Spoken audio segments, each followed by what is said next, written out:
Përveç Betlehemit, është shumë e rëndësishme që të kuptojmë cila është rëndësia e festës së Krishtlindjes. Cilat janë disa ngaritet që nuk duhet t'ja anashkalojmë. Vërtet, ne fokusohemi tek drita, tek ngjyrat, tek dhurata, tek nata se si do ta shtrojmë darkën e Krishtlindjeve, por harrojmë disa gjëra që janë vërtet shumë të rëndësishme, si festohet në zemër Krishtlindja. E këtë na tregon Padre Rocco.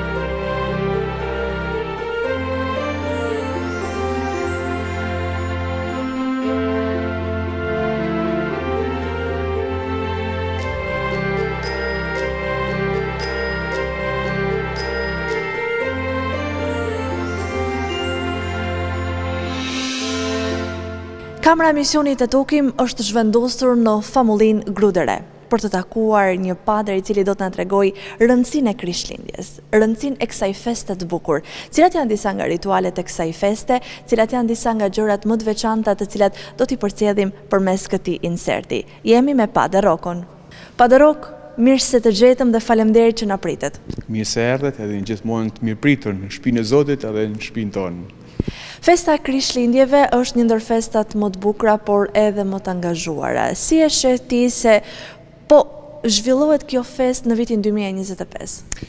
Para së gjithash, festa e Krishtlindjes është një festë që shndrit, rrugë ndriçohen, shtëpitë mbushen me jetë, me drita, shkëmbimi i dhuratave, por kjo festë ka dhe një rrezik, ndoshta më thënë vetvete, sepse për festa për të cilën ne festojmë Krishtlindjen, nganjëherë Jezusi nuk është prezent në jetën tonë, në familjet tona. Prandaj kjo është edhe një festë ftesë që të hyjmë në misterin e mishërimit të Jezu Krishtit në botë. Kjo është një festë që na kujton që e hynueshmja takon njerëzin tonë, prek njerëzin tonë.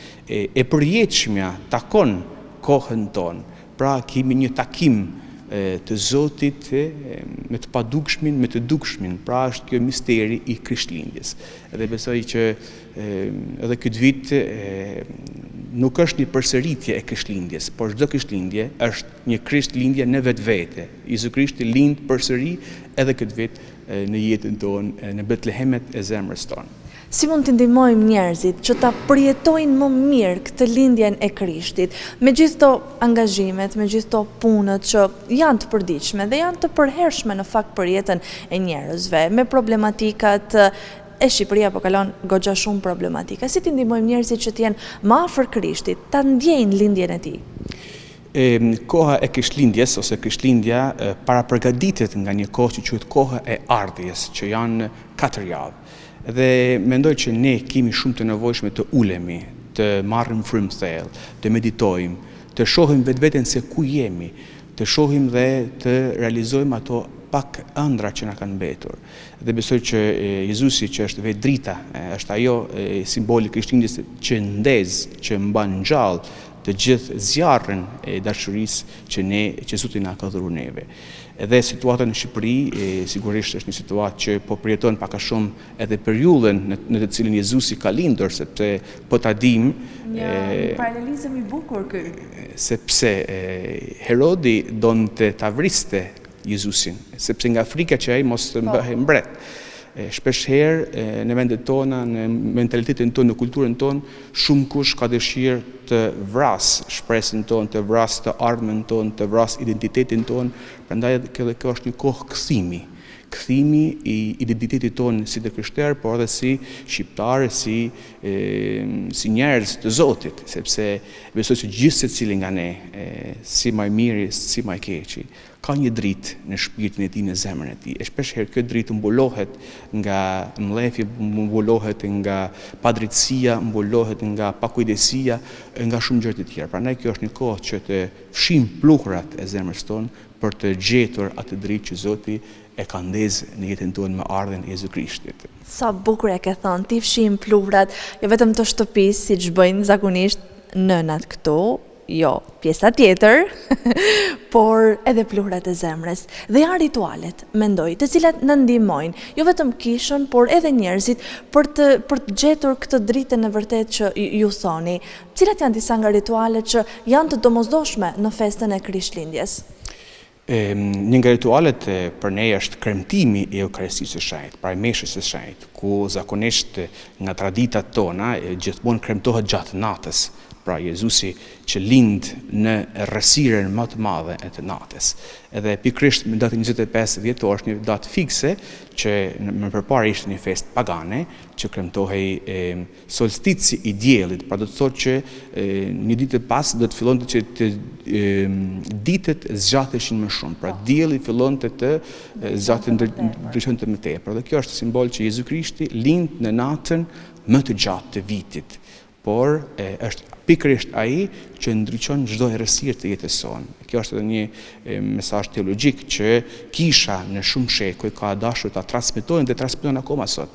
Edhe kur jemi të raskapitur nga jeta, nga vujtjet, nga dhimbjet, kjo dritë e Krishtit atëherë ndryshon komplet kontekstin e asaj nate. Dhe bëhet nata më e lume, bëhet nata më e bukur, bëhet nata më e ndritshme. Prandaj edhe kjo është mesazhi i mishërimit të Jezu Krishtit, që me mua edhe nata ma errët bëhet dritë.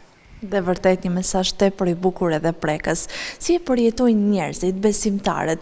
A janë drejtuar më tepër kishës gjatë viteve në vijim? Festa Krishtlindjes, ndoshta mund të themi është një ndër festat që frekuentohet më shumë, ka më shumë ngrohtësi, ku edhe shumë emigrantët lëvizin, familjet bashkohen. Por për sa përket numrit që marrin pjesë, gjithmonë jemi stabil, ne kemi sepse ndoshta festa që më është më personat që marrin më shumë pjesë, ndoshta Krishtlindjet edhe Pashkët. Por kemi ata persona që vendosin, kanë një zgjedhje në jetën e tyre që edhe pse kalon Krishtlindja, ata marrin pjesë përsëri në meshë, sepse çdo ditë është një ditë Krishtlindjet për ne, është një ditë shpresë, një ditë që duhet ta jetojmë me gjitha forcat tona, me gjithë mundësitë tona. Sa veçantë është festa e Krishtlindjeve për ty, për te i petkut që ti mban veshur, për te i ritualeve të festë që duhet, na trego pak.